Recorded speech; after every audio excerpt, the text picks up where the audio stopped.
안녕하십니까. 증시각도TV 시청자 여러분, 반갑습니다. 투자 인사이트 시간, 중국에서 오셨습니다. 이철 박사입니다. 이철 박사님 모시겠습니다. 어서 오십시오. 네, 안녕하세요. 안녕하세요. 이번에 이제 이미 시작된 전쟁이라는 책을 내셨어요. 이 책에서 이제 나온 지가 바로 몇 초밖에 안 되셨죠. 예. 네, 그래가지고 제가 다 못 읽어봤는데 순서를 보니까 앞서 이제 우리가 언급했던 여러 가지 이 상황들이 지속이 되면 이쪽에서 남중국해에서 전쟁이 발발할 수도 있고, 그로 인해서 한반도도 굉장히 전쟁 위험 속에 빠질 수 있다. 네. 이런 언급을 하셨습니다. 네. 굉장히 문제적인 발언을 하신 거예요. 그렇죠? 예. 왜 그런 발언을 먼저 하시게 되는지 좀 궁금합니다. 제가 이 책을 쓴 목적은 사실 양안 전쟁, 중국 입장에서는 타이완 통일을 아까 말씀드린 것처럼 꼭 해야 되는 국가 과제로 생각을 하고 있고, 네. 미국 입장에서는 그 꼴을 못 보기 때문에 미중이 충돌할 것은 거의 확실해 보이는데, 네. 여기까지는 많은 분들이 그럴 수 있다고 생각하실 거예요. 근데 만일 미중이 충돌을 하게 되면 그 영향이 우리 한국에도 엄청나게 올 것 같은데, 그 부분에 대해서는 많이들 생각을 안 하시는 것 같아서 그게 안타까워서 네. 제가 이제 이런 책을 내게 됐고요. 좀 경종을 울린다고 할까요? 우리가 좀 대비를 해야 된다. 네. 이제 이런 말씀을 드리고자 한 겁니다. 그리고 왜 어떻게 우리가 그 영향을 받을 것이냐 하는 부분은 이렇습니다. 양안 전쟁이라는 건 대만이 중국을 공격을 하면서 시작하지는 않겠죠. 그러겠죠. 또 미국이 중국을 공격하면서 시작하지도 않을 거예요. 네. 그러니까 이 전쟁이 일어난다면 그건 중국이 공격하면서 시작을 할 겁니다. 네. 그럼 중국이 대만을 공격해야 되는데 이제 문제는 미군이 개입을 하는 거죠. 네. 그 미군이 개입을 한다는 점을 생각해 볼 때 가장 가까이 있는 미군이 어디에 있습니까? 아까 방금 얘기했던 센카쿠 열도, 센카쿠 열도에 미군 없습니다. 오키나와. 오키나와에 미군이 있죠. 네. 오키나와에는 미군 그 공군이 있어요. 네. 거기에 F-15 이글들이 잔뜩 있었는데 네. 이제 그걸 철수하기로 해서 지금 절반 정도 철수를 했고요. 네. 그리고 나서는 일본 본도가 이제 그 다음 대상이 되고, 네. 그러나 아무도 얘기하지 않고 있는 건 주한 미군이 크죠. 근데 작년 가을에 주한 미군 공군 사령관이 네. 공개적으로 미디어에다 발표를 했어요. 만일에 중국이 대만을 공격한다면 우리 주한 미국의 공군은 그 순간 날아가서 참전할 것이다. 라고 했습니다. 네. 그리고 그 주한 미군 사령관은 양안 전쟁이 일어나게 된다면 우리는 한국군이 참여해 줄 것을 기대한다. 라고 했어요. 네. 그 말뜻은 만일 중국이 타이완을 공격하면 한국에 있는 미군들이 날아가서 참전을 한다는 뜻이 됩니다. 네. 최근에 그 미국의 아주 유명한 국제전략연구소 CSIS라는 싱크탱크가 있죠. 네. 거기서 워게임을 한 결과를 발표를 했어요. 그에 의하면 뭐 여러 언론에서 많이 이야기를 했는데 미국의 그 해군, 특히 항공모함은 2척에서 4척 정도가 불능 상태에 빠지게 되는, 격침이 되거나 대파되거나 네. 이렇게 될 것이고, 항공기는 약 200여 대가 떨어질 것이고, 일본의 전투기도 한 180대, 90대 정도가 이제 피해를 입을 거라고 했어요. 그 대신에 이제 중국은 엄청난 피해를 입어서 수많은 사망자와 해군은 거의 전멸하고, 네. 공군도 대부분의 공군력이 상실되는. 하지만 그런 결과가 되면 미국이 원래의 전력을 회복하는 데까지 네. 몇십 년이 걸릴 것이다. 그래서 그 기간 동안 미국이 대외적으로 힘을 못 쓸 것이다. 이제 이런 그 워게임 결과를 발표를 했습니다. 네. 그때 수일 내에 타이완의 첫 번째 공격 방법을 미사일을 쏘는 걸로 시작을 한다고 그렇게 시나리오가 되어 있는데, 만여 발을 쏜다고 되어 있어요. 네. 만여 발. 네. 그리고 그 일본에는 한 1000여 발을 쏜다고 되어 있습니다. 네. 일본에 왜 쏘냐? 일본에 그 미군 기지가 기지. 있으니까. 네. 그런데 이런 미사일이 날라오기 때문에 미군은 이제 두 가지 옵션이 있습니다. 하나는 경납고를 이런 미사일을 맞아도 무사할 수 있도록 그렇게 강화 경납고가 돼 있는 곳에 갖다 집어넣는 방법과 또 하나는 미사일이 떨어지더라도 비행기들이 오밀조밀 있으면 하나 떨어지면 여러 대가 다 폭파가 되잖아요. 널찍널찍 놓는 거. 네. 주일 미군 기지 같은 경우에는 그 강화 경납고가 별로 없어요. 네. 그래서 널찍 놔야 되는데 스페이스가 없는 겁니다. 그래서 민간 비행장을 빌려서 이용해야 된다고 그렇게 돼 있어요. 네. 그럼 왜 1000발이고 왜 10,000발이냐? 현재 중국이 가지고 있는 미사일의 보유량이 그 정도일 거라고 추정을 하는 겁니다. 네. 지금 우크라이나 전쟁이 진행 중이잖아요. 네. 얼마 전에 러시아가 우크라이나에 대한 대공세라고 하면서 미사일을 날린 게 187대였어요. 네. 근데 우크라이나 국토 면적이 우리 한 10배 돼요. 네.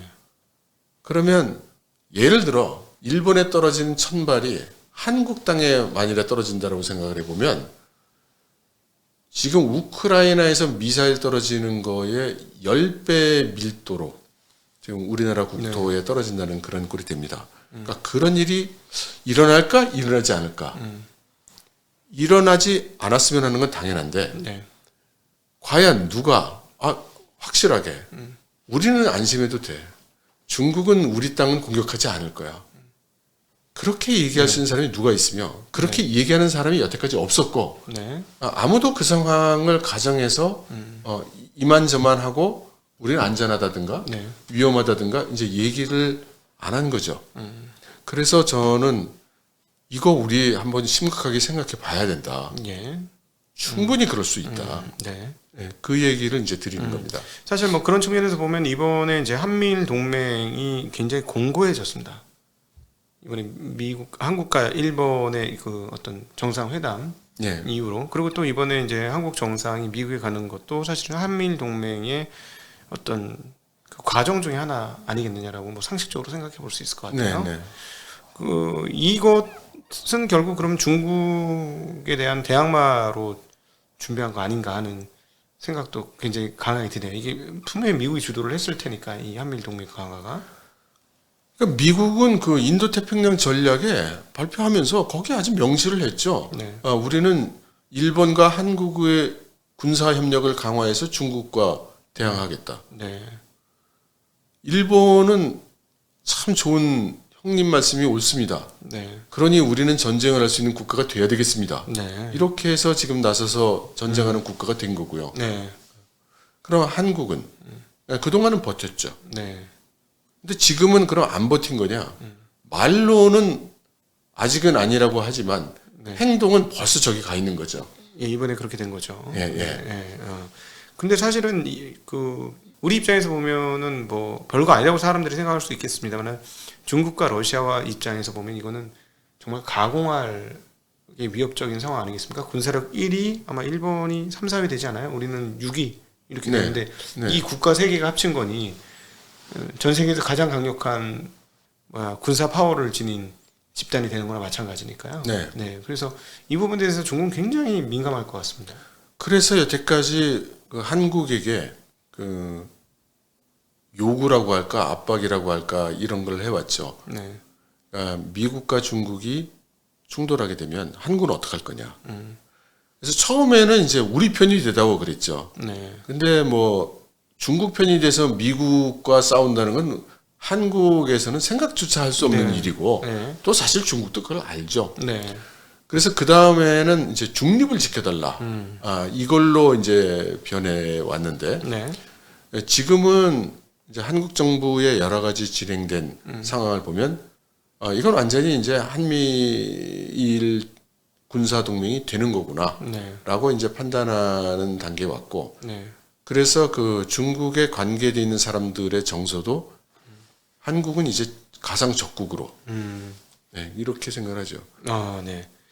근데 이제 이 책에서도 북한도 참전할 수 있다라는 말씀을 하셨는데 네. 제가 알고 있기로는 북한 헤드쿼터하고 중국의 헤드쿼터가 되게 친한 것 같지만 그렇게 꼭 친한 관계는 아닌 걸로 알고 있거든요. 네네.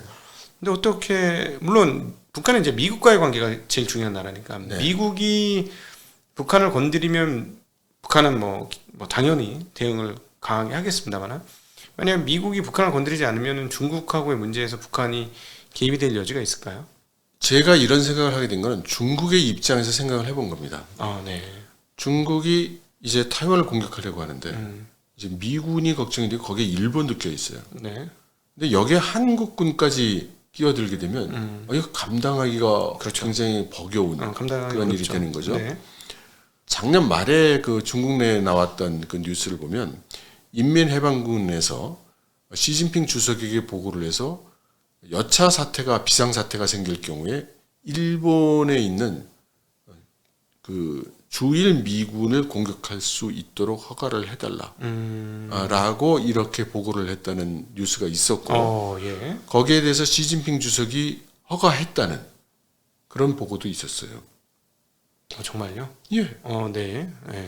그러니까 저 같은 사람은 어째서 이런 뉴스가 크게 보도되지 않는 걸까? 크게 보도가 되면 안 되는 뉴스니까요. 그런가요? 예, 크게 보도가 되면 안 되는 뉴스죠. 예. 그러면 이제 미국과 일본은 함께 움직입니다. 여태까지 군사훈련도 그랬고, 예, 항상 그렇죠. 예. 예, 사실은 일본 입장에서는 한국이 좋을 리가 없죠. 우리 큰형하고 나하고만 잘 지내야 되는데 저놈은 뭐야? 라는 게 아마 일본의 그 속내가 아닐까 싶습니다. 우리 배제하고 싶어 할 가능성도 상당히 높다고 생각하고요. 아니 그렇지 않습니다. 그렇지 않습니까? 예. 일본의 그 작전 개념은 미국 뒤에서 지원하고 뭐 정찰하고 네. 허드렛 일 돕고 보급하고 뭐 이런 거거든요. 예. 그러니까 전쟁 나면 실제로 최전선에 서서 싸울 일이 별로 없어요. 네. 그런데 미국도 주로 이제 공군 해군 위주로 싸우는 거지. 뭐 거기에 뭐 육군을 뭐 수십만 보내서 싸울 생각이 없거든요. 네. 근데 바로 옆에 수십만 있잖아요. 네. 수십 년간 갖고 온 미군의 지휘하에 똑같은 무기 체계로 네. 수십만이 있어요. 여기. 네. 그래서 일본에서 그 재작년인가 일본의 높은 사람들이 그런 얘기를 했죠. 한국에 있는 50만 병력을 잘 활용할 방안을 우리 일본이 생각해야 된다. 뭐 이렇게요.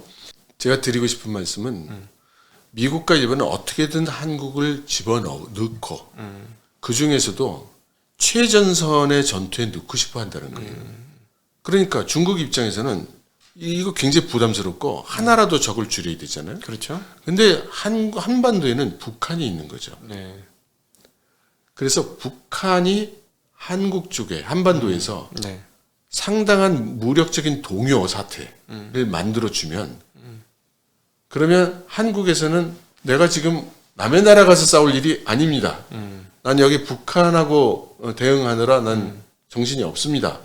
최소한 이 상태가 되는 것이고 네. 그런데 주한 미군 공군은 날아가면 곤란하잖아요. 네. 그러면 우리 한국의 여론은 미국은 한국을 버리는 것인가? 너 왜 북한이 지금 이러고 있는데 한국을 보호하지 않고 어디 타이완에 날아다니냐? 이제 이런 얘기가 될 수 있는 거죠. 네.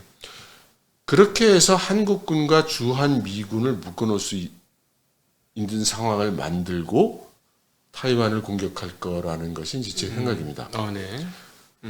그리고 실제로 이제 그런 비슷한 얘기를 중국 내에서도 조금 들었고요. 네.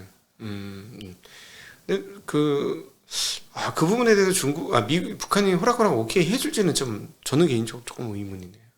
북한이 그런 일을 해줄 거냐 말 거냐는 거는 그걸 받아들일 정도의 상황으로 가 있는가가 작용을 할 겁니다. 북한의 상황이. 북한이 먹고 살만하고 네. 그러면 뭐 굳이 그렇게 안 하겠죠. 네. 네. 그런데 내부적인 모순은 커져가고 네. 인민들이 먹고 살기가 힘들고 자기의 그 정권과 권력이 유지되기가 어렵다고 생각이 되면 그걸 보장해주는 그런 오퍼에 의해서 행동할 수 있다고 생각합니다. 그래서 북한이 무슨 전면 남침을 하고 수백만이 쳐들어온다 이런 말씀을 드리는 건 아니에요. 네. 근데 그렇게 하기에는 중국의 지금 북한 지원이라는 게 눈에 띄게 많은가? 거기엔 조금 의문이거든요. 그게 미국이 제재를 하고 있지 않습니까? 네. 아니 그래도 제재를 해도 자기 편으로 만들려면은 제재 상관없이 마구잡이로 밀어 넣어줘야 되는데 그것도 안 하잖아요. 전쟁을 하게 되면 밀어넣을 수 있죠. 그거는 평소에 네가 나한테 한 게 있는데 난 못 믿겠는데 이렇게 될 수 있을 것 같은데 원래 잘 안 믿어요. 제가 알고 있기로는 북한 지도부가 중국 지도부 잘 안 믿는 걸로 알고 있는데 예, 그렇습니다. 옛날에 예. 칼을 꼽힌 적이 있어가지고 네. 민생당 사건이라고 표현되죠. 네. 초기 공산당 할 때 그렇게 헌신을 했는데 우리 등에 칼을 꼽았어 너희들이. 그래서 결코 잘 안 믿는 것 같던데 말이죠. 예. 너무 제가 옛날 얘기를 하고 있는 건가요? 네, 좀 그런 것 같습니다. 지금 그 중국과 북한의 관계가 지금 네. 많이 회복이 됐고요. 예. 그래서 그 중국 내에 있는 그 통일전선에서 예. 이제 우리 차관급 음. 인사가 이제 북한 담당으로 이제 임명도 되고 이제 발령도 받아서 지금 이야기를 시작했고요. 네. 그리고 중국과 북한과의 무역도 지금 작년에 한 40% 증가를 했습니다. 네. 그런데 그렇다 하더라도 미미해요. 네, 미미한 수준입니다. 그러면 사실은 요 판에서 보면 조금 제3자의 입장이라고 보면 한국 사람도 아니고 미국 사람도 아니고 중국 사람도 아닌 제3자 입장이라고 생각을 하면 미국이 패를 잘못 쓰고 있는 거일 수도 있겠네요. 사실은 제가 보기에는 한미일 동맹 오케이인데 미국이 제대로 편하게 여기를 장악하려면 북한을 설득시켜야 되는 거 아닙니까? 어떤 면에서 북한의 지정학이 가장 중요한 수도 있을 텐데. 그래서 전에 그 주한 미군 사령관이었던 그 브룩스 사령관인가가 미국이 그렇게 해야 된다고 주장을 했었죠. 북한을 수용하고 네. 오히려 북한을 잘 경제적으로도 서포트하고 네. 해서 북한과 함께 중국을 대적해야 된다. 라고 그 양반은 그렇게 센세이션한 얘기죠. 네. 예, 네. 주장하는데 저는 굉장히 공감을 합니다. 사실은 여기서 한미일이 되게 공고하게 해서 중국을 막을 수 있죠. 충분히 막을 수 있다고 봐요. 중국이 하고 싶은 행동 하나도 못하게 할 수 있을 것 같아요. 얘기를 들어보면. 근데 북한이 움직이면 패가 확 끼울 것 같거든요. 의외로 작은 그 무게로 큰 방향성을 만들 수 있을 것 같아서 말이죠. 저는 그 말씀을 듣고 굉장히 놀랐습니다. 네. 이래서 네. 제가 여기 한국 분들한테 주로 받는 반응이 이렇기 때문에 제가 이 책을 쓴 거예요. 네. 중국의 이 전쟁에 대한 의지, 네. 준비 네. 이런 것들을 가볍게 봅니다. 너무 가볍게 봐요. 네. 우크라이나 전쟁은 러시아가 사실 그 굉장히 잘 준비해서 지금 하는 게 아닙니다. 네. 그러나 양안 전쟁은 중국이 지금 30년 이상 준비를 해 오고 있는 상태인 거예요. 네. 우리는 거기에 대한 준비 돼 있나요? 아무것도 준비 안 돼 있잖아요. 그렇죠. 남의 일이라고 생각하고 있죠, 저희는. 그럼 뭐 우리하고 상관없는 걸로 생각하고 있잖아요. 네네네. 중국의 높은 사람들이 와서 사드 해도 쟤들은 왜 자꾸 그걸 가지고 그 트집을 잡아 이렇게 생각을 하지. 네. 중국인들이 그 사드를 얼마나 지금 그 중요하게 생각하는지는 사실 모르는 거죠. 타이완을 공격하려면 사드 기지도 먼저 공격해야 돼요. 네. 제가 이 말씀 나왔으니까 이게 옆으로 새는 얘기지만 네. 일본의 사드 얘기를 좀 말씀을 드릴게요. 네. 미국이 그 박근혜 정권한테 그 사드를 요구를 했을 때 네. 우리나라는 덥석 형님이 사드 놓으라고 하신대 하고 딱 갖다 놨죠. 그때 일본은 네 그랬습니다. 네. 그리고 1년 반 시간을 끌었어요. 네. 너 왜 사드 안 놓냐? 그랬더니 우리가 검토를 해보니까요. 사드는 우리 실정에 좀 안 맞고요. 그 대신 이지스 시스템을 우리가 그 일본 군도 여기저기에서 4개를 놓겠습니다. 육상 이지스 센터를 만들겠습니다. 그래가면서 그 미국을 설득을 했죠. 네. 그렇게 해서 그 로키드 마틴하고 그 시스템 도입 계약도 딱 해요. 네. 그걸 놓고 우리나라의 많은 사람들이 웃었습니다. 그런데 그 육상 이지스를 설치를 안 하는 거예요. 뭐 기술 스펙이 어떻네, 뭐가 어떻네, 지자체에 말이 안 되네. 그래서 시간을 또 다시 1년, 2년 끕니다. 네. 그리고 나서 그 우리하고는 별로 사이가 안 좋은 그 고로인가요? 그 친구가 네. 이제 국방을 책임질 때 우리가 검토를 충분히 해봤는데 육상 이지스 시스템은 그게 어렵다. 그 설치할 장소가 그 여건이 안 된다. 그래서 다시 이지스 함으로 바꾼다고 합니다. 그리고 1년이 좀 지나서 얼마 전에 그 이지스함 도입도 안 하기로 했어요. 네. 그러니까 한 5년, 6년 네. 정도의 시간을 끌면서 일본은 사드 설치를 하지 않은 거예요. 네. 이 핑계 저 핑계 시간을 끌면서. 네. 그렇게 미국 말 잘 듣고 전쟁을 하는 국가가 되고 싶은 일본이 왜 사드를 정작 자기들은 설치를 안 했을까요? 일단 뭐 전쟁 수행하려면은 이제 레이더 기지부터 박살을 내야 뭐가 될 테니까 공격 받을 게 싫었다 이 말씀이시죠? 옆에 한 바보가 사드 갖다 놨잖아요.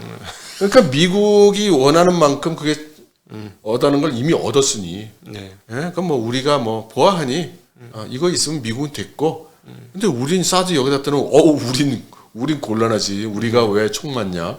그러니까 이리 빼고 저리 빼고 살살살 해서 넘어간 거죠. 네네. 예. 네. 그러니까 덤태기를 우리가 쓴 거예요. 그럼 예. 사드가 그 날아오는 비행기나 미사일을 탐측하는 레이더인데 네. 거의 뭐 한두 발 쏴가지고 되겠습니까? 그렇죠. 아, 예. 참 이게 참 그래서 결국은 전쟁이 없이 그냥 끝나야 되는데 미국 입장에서 저렇게 끝까지 대만을 포기 안 할 건데 그럼 중국은 어떻게 전쟁을 안 하고 대만을 자기네 그 통일 시스템 안으로 넣을 수 있는 방법은 없을까요? 그 과제를 계속 수행을 왔었죠. 네. 그리고 이제 지금은 거의 평화 통일은 물 건너간 것으로 이렇게 보고 있는 것이죠. 지금 그 내년 1월에 그 대만의 그 총통 선거가 있습니다. 네. 여기서 지금의 그 대만 여당인 민진당이 다시 승리를 하면 네. 이제 중국 입장에서는 더 망설일 이유가 없어지겠죠. 근데 이번에 지방선거에서는 그렇지 않았지 않습니까? 지방선거에서는 이제 국민당이 많이 그 좋은 성과를 얻었습니다. 네. 그런데 이 지방선거는 대체로 그 이슈가 그 민생이에요. 네. 그래서 그 인물 위주로 많이 됩니다. 네. 그런데 그 총통선거는 대만의 총통선거는 대중국 관계 전략이 가장 중요해요. 네. 그게 그러면 여기에도 미묘한 변화가 있는데요. 기존에는 대부분 민진당의 그 지지였어요. 우리가 어떻게 중국 저 나라 같이 살 수가 있냐? 중국 반대, 일국 양제 반대. 최근에 와서 그 설문조사 결과를 보면 네. 그게 비율이 많이 줄었습니다. 그렇다고 해서 그러면 우린 중국과 싸울래? 아니면 우리도 중국이 되자. 쟤네들의 한 일부가 되자. 이런 의견이 뭐 늘은 게 아니에요. 나 그냥 현상 유지하고 싶어가 그 비중이 많이 늘었습니다. 네. 그게 불가능한 얘기거든요. 대만 사람들은 중국에 대해서 그럼 어떻게 생각할까요? 예, 그 타이완 사람들의 입장에서는 얘기가 그렇게 쉽지 않죠. 그러겠죠. 아니 남북한도 네. 우리 평화롭게 잘 살자. 그 북한이 싫다고 합니까? 하나만한 소리잖아요. 그게. 네, 네, 그렇죠. 예, 그렇게 그러니까 타이완에게 중국이 좋으냐 싫 그게 이제 그 의미가 없어요. 그러니까 구체적인 맥락에 들어서서 지금 중국의 위협을 맞이하고 있는 상황에서 어떻게 할 거냐. 이게 지금 우리들은 남의 얘기로 지금 하고 있지만 네. 그 사람들은 모든 게 걸린 네. 생명과 가족과 모든 게 걸린 일이잖아요. 그렇죠. 그 보도들을 보면 예를 들어서 이런 식으로 얘기를 많이 해요. 반중인 민진당과 친중인 국민당이 뭐 이런 식의 그 표현도 많이 합니다. 그렇게 간단하지 않아요. 이 사람들은 그래서 지금 내년 1월에 그 총통 선거에서 이 두 당이 내놓고 있는 그 대중 전략은 대체로 이렇습니다. 민진당에서는 지금까지 반중 노선을 걸어오면서 반중 노선이라는 게 뭐냐? 내가 중국을 공격하겠다? 중국을 통일하겠다? 이런 게 아니잖아요. 지금처럼 잘 미국과 서방과 협력을 해서 그들의 지원을 얻고 중국의 공격에 싸우겠다라는 게 이제 그 민진당의 입장인 거고 네. 국민당이 친중 소리를 여기서 많이 듣던데 국민당 친중 아니에요. 네. 국민당은 그동안 수십 년간 그 중국 공산당과 피 흘리며 싸운 그 당이고 네. 다만 그 국민당이 그 국민당인가요? 그렇죠.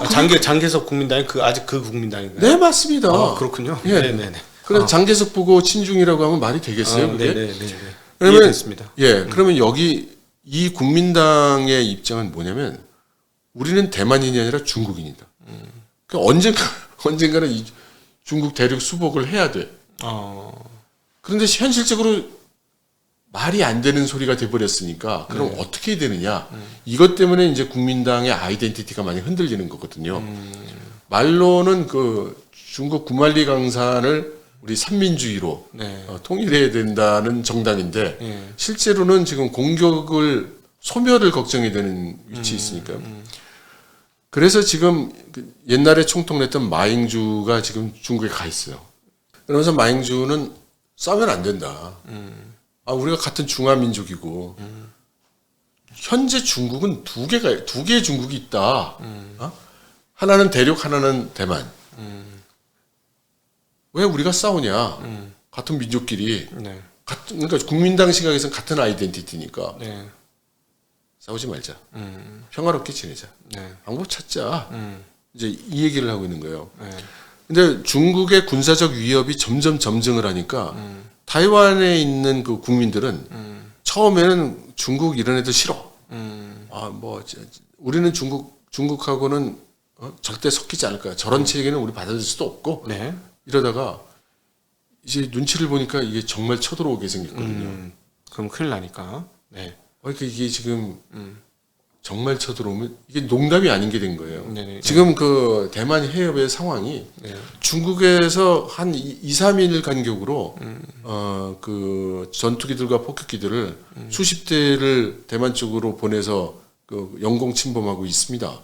1년 내내 그랬어요. 1년 내내. 그러니까 그거를 보는 대만 국민들의 입장은 처음에는 뭐 니들 이러다가 이제 언제 폭탄이 떨어질지 모르겠는 상황이 된 거예요. 겁나잖아요. 그렇죠. 그러니까 현상 유지하고 싶어. 전에는 뭐 중국 싫어, 밀어내 이러다가 그러니까 이제 국민당은 그 정서를 이용하는 거예요. 그러니까 저 민진당처럼 딜이 가서 부딪히고 그러면 결국 그러면 전쟁 나면 우리만 손해 아니냐. 그러니까 싸우지 말자. 우리가 왜 대만이냐? 우리 중국인이지. 같은 중국인들끼리 평화롭게 살자. 이제 이런 정책을 펴고 있는 거예요. 그래서 이번 대만 총통 선거에서 국민당이 총통이 될 가능성이 없지 않다. 가능성이 있어 보인다. 국민들이 워낙 불안하기 때문에. 바로 그거죠. 국민당이 좋아서가 아니라 민진당 노선을 계속 가다가는 전쟁이 일어날 것 같으니까. 그래서 이렇게 현실이 돼 있는 거예요. 그럼 제가 하나 질문해 볼게요. 중국이 그렇게 비행기를 딜이 그 대만으로 보내고 있으면 대만은 중국으로 비행기 보낼까요? 못 보내겠죠. 못 보내겠죠. 못 보내죠. 못 보냅니다. 보낼 수가 없죠. 그 바로 그냥 발발하는 거니까. 그럼 미국은 그 중국 쪽으로 막 비행기를 보낼까요? 못 보내죠. 작년 한 해 동안만 1000회 보냈습니다. 미국은 보냅니까? 남중국해에서 띄워가지고 보내는 모양이죠. 그러니까 중국 남부 지역을 미국 비행기가 1000회.